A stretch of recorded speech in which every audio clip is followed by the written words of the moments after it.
मेरे आका सल्लल्लाहु अलैहि वसल्लम ने फरमाया कि कुफर का असलिया खत्म होगा, कुफर की ताकतें थक जाएंगी, मगर मेरे फिलिस्तीनी बैतुल मुकद्दस से दस्तबरदार नहीं होंगे। फलस्तीन का एक एक बच्चा मस्जिद अक्सा की हिफाजत के लिए जिस तरह लड़ रहा है, दूसरी तरफ यहूद का, सहयून का असलिया और पीछे सारी कुफर की ताकतें, इसके बावजूद कहीं अकेला सहयूनी यहूदी सिपाही बंदूक के बगैर एक मिनट भी खड़ा नहीं हो सकता। किसी जगह भी पहरा देने के लिए अकेला डरता है कि छोटी छोटी बच्चियां धक्के दे के गिरा के भाग जाती हैं, उनके चलते फायर से डर नहीं। इस सिलसिला में मैंने बड़ा तलाश किया और ये खुसूसी तोहफा है फलस्तीन के मुसलमानों के लिए, और ये गारंटी है फलस्तीन के मुसलमानों के लिए कि फलस्तीन का मुसलमान कभी हार नहीं सकता।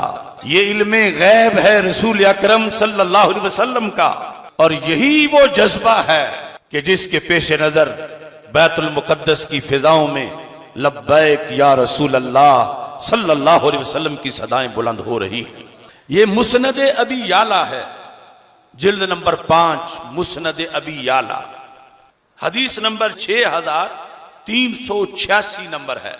रावी इसकी हजरत अबू हुरैरा रदियल्लाहु ताला अन्हु हैं, और इस हदीस को इसके तकाजे के मुताबिक सिर्फ वही मुसलमान पढ़ सकता है इस दौर में जो आला हजरत इमाम अहमद रजा बरेलवी का पैरोकार हो,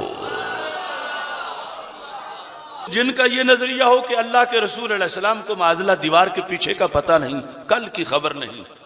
वो इतनी लंबा क़यामत तक के लिहाज से जो सरकार दो आलम सल्लल्लाहु अलैहि वसल्लम फलस्तीनियों के बारे में फरमा गए, वो कैसे माने और कैसे बयान करे। अन अबी हुरैरा रदियल्लाहु ताला अन्हु क़ाला रसूलुल्लाह सल्लल्लाहु अलैहि वसल्लम, रसूल अकरम सल्लल्लाहु अलैहि वसल्लम ने इरशाद फरमाया, ला तज़ालु इसाबतुम मिन उम्मती, मेरी उम्मत में से हमेशा एक जमात, इसाबा कहते हैं जमात को, क्या करेगी, युकातिलूना अला अबवाब दिमश्क, दिमश्क जो शाम का दारुल हुकूमत है, दिमश्क के दरवाजों पर खड़े होकर वो बातिल से लड़ेंगे, व माहौला, और जो उसके आसपास का एरिया है, व अला अबवाब बैतुल मुकद्दस, यानी दरमियान में से जो मातूफ है उसको हटाने से जुमला यूं बनेगा कि मेरे आका सल्लल्लाहु अलैहि वसल्लम फरमा रहे हैं, ला तज़ालु इसाबतुम मिन उम्मती युकातिलून अला अबवाब बैतुल मुकद्दस व मा हौला,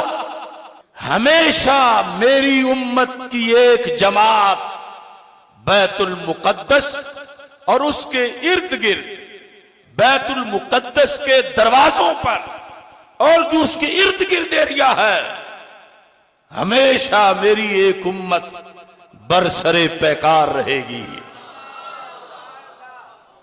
युकातिलूना, वो लड़ेंगे, कितने साल, कितनी सदियां, सरकार फरमाते हैं इला अन तकूम अस्साह, क़यामत आने तक। ऐ फलस्तीन के मुजाहिदो, ये बिशारत है रसूल पाक सल्लल्लाहु अलैहि वसल्लम की तरफ से, फरमाया हमेशा। अब मैंने जो शुरू में कहा कि जो सुन्नी होगा वो बयान करेगा, हमेशा 14 सदियां तो गुजर गई और आगे क़यामत तक जिनका दीन यह है कि उन्हें कल की खबर नहीं, वो किस मुंह से ये हदीस सुनाए, ला तज़ालु इसाबतुम मिन उम्मती युकातिलून अला अबवाब बैतुल मुकद्दस व मा हौला, बैतुल मुकद्दस और उसके इर्द गिर्द जितना एरिया है, वहां मेरी उम्मत का एक ग्रोह, एक लश्कर हमेशा जिहाद करता रहेगा।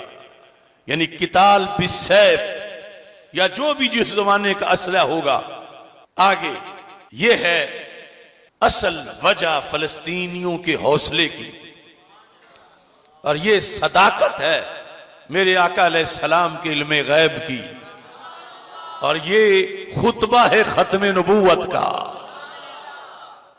मेरे आका अलैहिस्सलाम फरमाते हैं, ला यदुर्रहुम खिज़लानु मन खज़लहुम, ला यदुर्रहुम, ला यदुर्रहुम, ला यदुर्रहुम। पर हमेशा मेरी उम्मत की एक जमात बैतुल मुकद्दस और इर्द गिर्द के इलाकों में बैतुल मुकद्दस की तहफ्फुज का जिहाद करेगी। ला यदुर्रहुम, उन्हें कोई नुकसान नहीं पहुंचा सकता। दरर, नुकसान।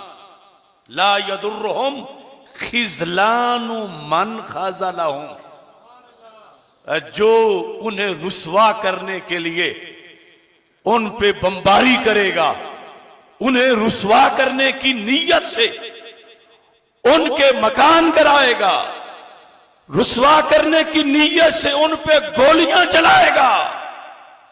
मेरे आका सल्लल्लाहु अलैहि वसल्लम फरमाते हैं, उस रुस्वाई के इरादे करने वाले की उन सारी कोशिशों से मेरी उस जमात को कोई नुकसान नहीं होगा।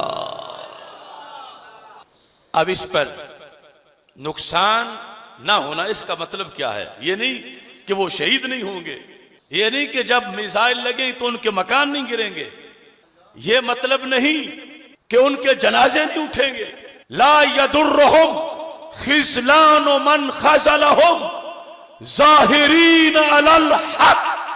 ये जुमला अगला बोलकर मेरे आका सल्लल्लाहु अलैहि वसल्लम ने फरमाया कि कुफर का असलिया खत्म होगा, कुफर की ताकतें थक जाएंगी, मगर मेरे फलस्तीनी बैतुल मुकद्दस से दस्तबरदार नहीं होंगे। देखो सदाकत। ला यदुर्रहुम, शिकस्त ये नहीं कि शहीद होना। क्या इमाम हुसैन रज़ी अल्लाह तआला अन्हु शिकस्त खा गए थे? शहीद हुए मगर शिकस्त नहीं खाई। ला यदुर्रहुम खिज़लानु मन खज़लहुम, फरमाया उन्हें जो जलील और रुस्वा करना चाहेंगे उनकी सारी योरिशें इन फलस्तीनियों का कुछ नहीं बिगाड़ पाएंगी। ज़ाहिरीना अलल हक़, रात को बमबारी बर्दाश्त करके सुबह फिर उठ के ईद पढ़ना शुरू कर देंगे। ला यदुर्रहुम। देखो सरकार की खबरें, और कितना लुत्फ मिलेगा। मैंने अगले दिन अरबी तकरीर में फलस्तीनियों को कहा, इन्ना रसूल अल्लाह सल्लल्लाहु अलैहि वसल्लम यंजुरु इला सुदूरिकुम व इला जिहादिकुम, कि सरकार दिल देख रहे थे, वरना थोड़ी सी झटका लगे तो बंदे कह देते हैं अब कोई सारे इस्लाम का ठेका कोई हमने तो नहीं लिया हुआ, बाकी आ नहीं रहे, हम क्यों बच्चे मरवाएं, आगे इतने लाखों मरवा दिए हैं, हम कुछ गुजारा करते हैं, आधी उनको दे देते हैं, आधी खुद ले लेते हैं। लेकिन फलस्तीनी लाखों जनाजे उठा के भी कहता है हम इंच का करोड़वां हिस्सा भी नहीं देंगे। अल कुद्स, अल कुद्स, अल कुद्स, अल कुद्स, अल कुद्स ए लिल फलस्तीनीयीन, कि बैतुल मुकद्दस फलस्तीनियों का है, फलस्तीनियों का है, मुसलमानों का है। रसूल पाक सल्लल्लाहु अलैहि वसल्लम ने जहां से आसमानों की तरफ सफरे मेराज आगाज किया, जमात कराई अंबिया अलैहिस्सलाम को। हाँ, तो गज्जा की पट्टी जहां बमबारी हो रही है उसका तो नाम ही गज्जा-ए बनी हाशिम है, सरकार के अबाओ अजदाद का एरिया है गज्जा-ए बनी हाशिम। इस पर मैंने काफी पहले गज्जा लौलहान के नाम से लिखा था, इसकी तारीख भी उसमें लिखी थी। दुनिया का असलहा फलस्तीनियों के मुकाबले में थक गया, लेकिन फलस्तीनियों का जज्बा जिहाद नहीं थका, फलस्तीनियों का जज्बा जिहाद मांद नहीं पड़ा।